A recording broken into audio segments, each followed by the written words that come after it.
everybody, and welcome to the Dr. Psych Mom Show. Today I'm going to talk about how the wife that you want is not always the mom that you want for your kids. And that is a real truth. And you know me, I like to give you the real truths. And we will talk about that as soon as you subscribe, as soon as I tell you to subscribe. Most recent episode was all about perimenopause, which of course dovetails with what I'm talking about today. It gives you more of a biological and psychological background. Perimenopause is the stage, the 10 years before a woman goes through menopause, so basically her 40s. And over 170 something extra episodes. Okay, so the wife that a lot of guys want is loving, great, cool, affectionate, supportive, fun, spontaneous, and sexual. So that's cool. That all sounds like something that would be really good in a mom too for your kids, except the sexual part. But here's the thing. If a woman wants to feel sexy, she often has to turn off her mom brain. She can't be a good mom at the same time as she's a good wife. Why? This spontaneous girl who's like, oh, let's just stay out all night, or let's go do this or that. That's like the opposite of what children need.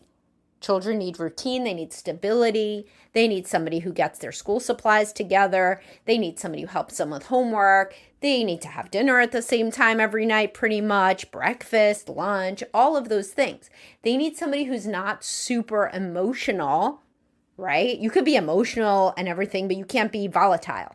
They need somebody who's not volatile. They need somebody who's calm.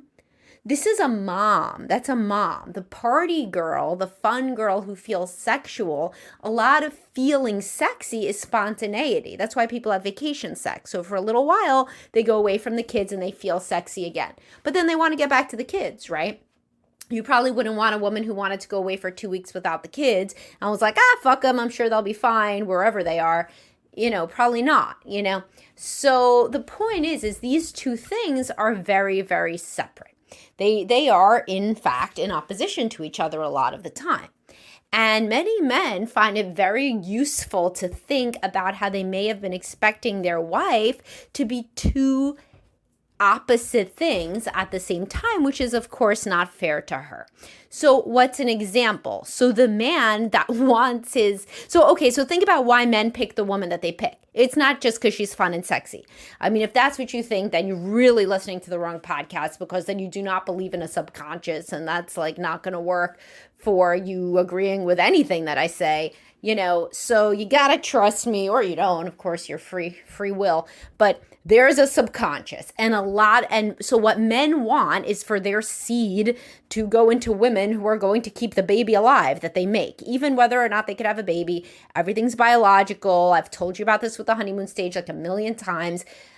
Our evolutionary imperative is to make babies and keep them alive. And so the fun, spontaneous woman who just randomly does stuff and drinks and parties and has fun, who the guy had his great sexual experiences with, she changes when it's time for her to be a mom. She turns into somebody who doesn't want to go do all of that stuff because it doesn't make her stable and calm and loving and able to remember to get out defrost the loaf of bread so she can make the sandwiches for lunch tomorrow. And so some men, what they do is they try to, so what I was saying is that subconsciously men go for women who are going to be good mothers too. So they are fun and sexy and whatever, but what really makes them think she's like wife material is when she makes them cookies, or she's good with the dog, or she's really great when he takes her to his family events and his mom loves her, and she's a girl that you want to marry. So that's who he thinks would be a good mom. At that stage, she's still in the honeymoon stage. So she's two things. She doesn't have any kids yet. So she's sexy and fun and spontaneous, and she'll party and be lots and lots of fun. And also, she's showing the seeds of somebody who will be a good mother. Now, what happens when she has a baby? Well, she doesn't have to show the seeds anymore. That is what she is. So most women have a tremendous personality shift, which is completely evolutionarily normative and expected. The only thing is that we're not meant to be monogamous and stay monogamous forever, right? So as soon as that, the baby is made and weaned and all of that, as I say all the time, that's why the honeymoon stage is 18 months to 3 years, because then she would go have a baby with somebody else and honeymoon stage with somebody else. But, the point is at that point, the man also goes, and he goes to another woman too. But now we're trying to stay together in our society for longer than that. So now you're with the woman that you picked correctly for raising your children and shepherding them into adulthood successfully, but you're also expected not to have sex with other people and not to go make other families with other people. And so the biology is telling you to still look for somebody who's both things, fun and sexy with the seeds of a good mother, over and over and over, so you could have unlimited babies and perpetuate the species. But monogamy is telling us that you're going to be with the same person in perpetuity. So it's funny because on, when I do my little posts and videos and what have you, and some guy was saying biologically, of course, we expect her evolutionarily, of course, men expect the woman to keep having sex even after many years of marriage. What evolution is that takes many years of marriage into account? Evolutionarily, she's doing exactly what she's supposed to do, raising the children. The most important thing is the perpetuation of the species. It would be best for everybody in the species if she never had sexual desire again, especially for that guy, which isn't even increasing genetic diversity. But once she has her babies, why would she ever have sex again, right? She's focusing on these babies and keeping them safe and shepherding them into adulthood in a successful way. So she's doing her biology is great. And the guy's biology is great too, because he wants to have more sex. Cool. So, most people don't want to do open marriage. Some do, which of course does, get rid of this problem. But it makes other problems for most people, as I discuss in my podcast on open marriage. But the point is that everybody's biology is working out well. But we do not want to just be a slave to our biology or to our hormones. So the idea is that men and women have to go against their natural biology to be monogamous and to also give an illusion of some sort of, sexual, act almost like it's the honeymoon stage for a little bit sometimes. As I talk about, for men have to do this too, responsive romance. Yeah, you're not in the mood to take the same old woman out to date night. Most men are not. It doesn't sound fun. You'd honestly rather do something else. Sure, if it's not that frequent, it's once a month, once every couple months, it could be fun to go out on a date. But if a woman wants to go out to date every other week, he would probably rather be doing some other shit, honestly, a lot of the time. But fuck it, he's married, so he's got to kind of sacrifice and go to the dinner, every couple weeks, act like it's exciting. And so that's the same kind of thing. She's got to try to let responsive desire kick in. Try to get herself into the mood so that her desire can kick in and her body's almost fooled into being, turned on. She's fooling her own body.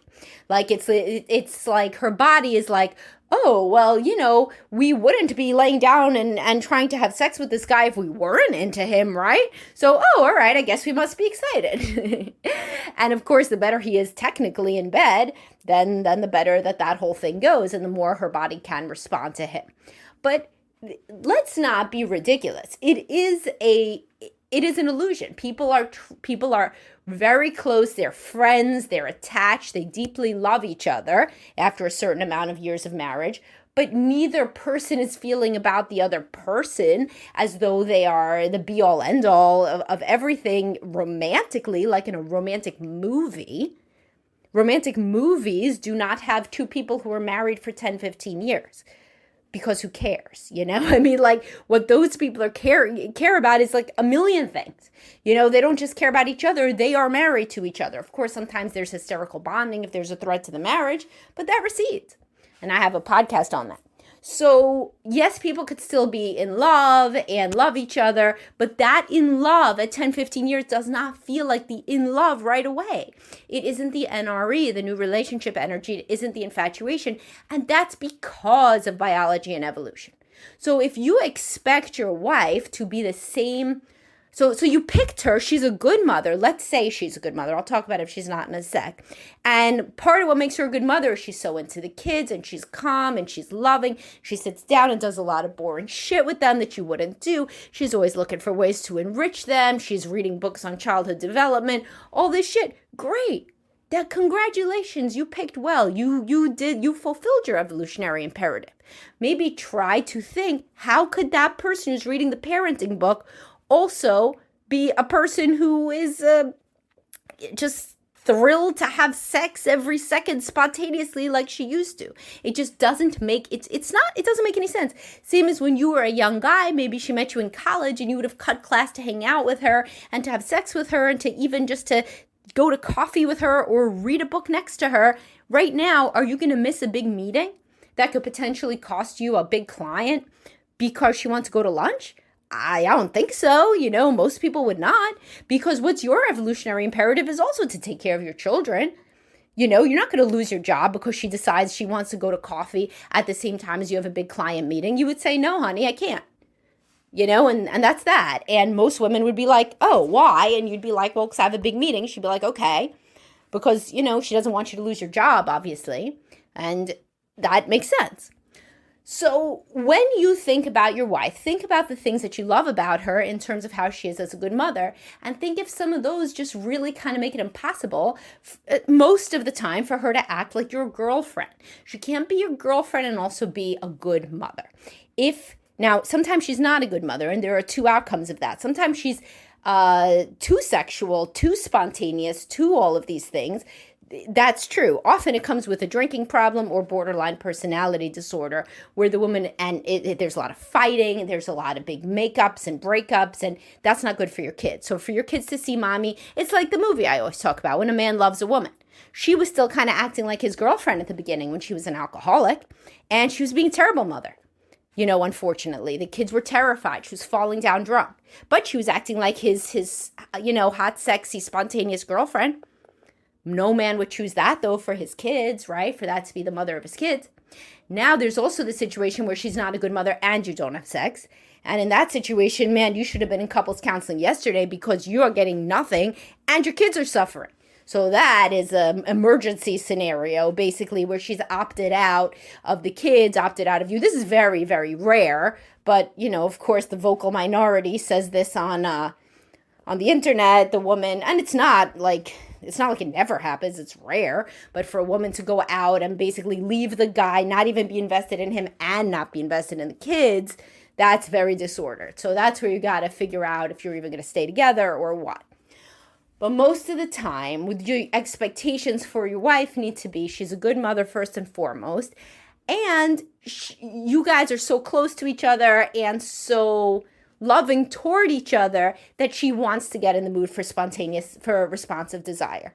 And sometimes she'll have spontaneous desire when the kids are not at home. But remember, when the kids are not at home, they still exist, and you turn into a different person when for your entire life you want to know where your kids are every single day. Turning into that person who has kids is just tremendous. It's just a complete mind shift. And if you pick somebody who's a good mother, that is awesome.